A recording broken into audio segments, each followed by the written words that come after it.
ஆண்டவராகிய இயேசு கிறிஸ்துவின் இனிய நாமத்தினாலே வாழ்த்துக்கள்.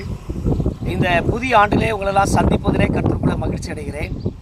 அருமையானவர்களே, கடந்த கிறிஸ்மஸ் பண்டிகையெல்லாம் ரொம்ப சிறப்பாக கொண்டாடி இருப்பீங்க. ரொம்ப சந்தோஷம். அருமையானவர்களே, அதே போல் கடந்த வருஷத்தில் கர்த்தர் நமக்கு நல்ல ஒரு வார்த்தை தந்தார். உன்னை சிறந்திருக்கும்படி செய்வேன் நினைச்சு. அதே போல் கடந்த ஆண்டிலே ஆண்டுடைய பெரிதான கிருபையினாலே ஒவ்வொருவரையும் நம்முடைய குடும்பத்தையும் நம்முடைய ஆவிக்குரிய வாழ்க்கையையும் நம்முடைய ஊழியங்களையும் ஆண்டவர் தாமே நம்முடைய ஊழியத்தில் இருக்கிறவர்களையும் கர்த்தர் தாமே சிறந்திருக்கும்படி செய்தார். கர்த்தருக்கு சோத்திரம். அதே போல் இந்த வருஷத்துலையும் ஆண்டவர் நல்ல ஒரு வாக்குத்தத்தத்தை நமக்கு தாராரு. அது என்னன்னா, செப்பனியாவின் புஸ்தகம் 3ஆம் அதிகாரம் 20ஆம் வார்த்தையிலே, நான் உங்களை கீர்த்தியும் புகழ்ச்சியுமாக வைப்பேன் அப்படின்னு சொல்லி ஆண்டவர் இந்த வருஷத்திலே நமக்கு வாக்கு பண்ணுகிறார். அந்த வார்த்தையின்படி இந்த ஆண்டையும் கர்த்தர் உங்களுக்கு ஆசீர்வதித்து தர வேண்டும் என்று விரும்புகிறார்.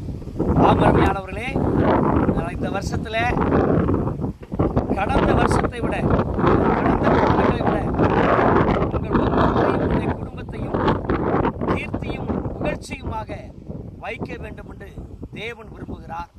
அதனால் தொடர்ந்து ஆண்டவரை தேடுங்கள், ஆண்டவரை பின்பற்றுங்கள், ஆவிக்குரிய வாழ்க்கையில முன்னேறி செல்லுங்கள்.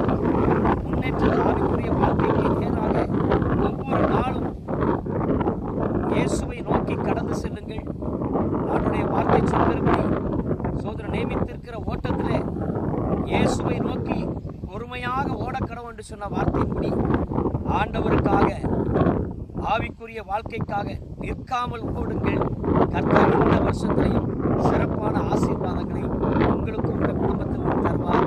விசேஷமாக ஆண்டவர் சொன்னபடி நான் உங்களை கீர்த்தியும் புகழ்ச்சியுமாக வைப்பேன் என்று சொன்ன வார்த்தையின்படி தேவனாய் கர்த்தர் இந்த வருஷத்தில் அபரிமிதமான ஆசீர்வாதங்களையும் உயர்வையும் கீர்த்தியையும் புகழ்ச்சியையும் உங்களுடைய வாழ்க்கையில நிச்சயமாக வைப்பார்.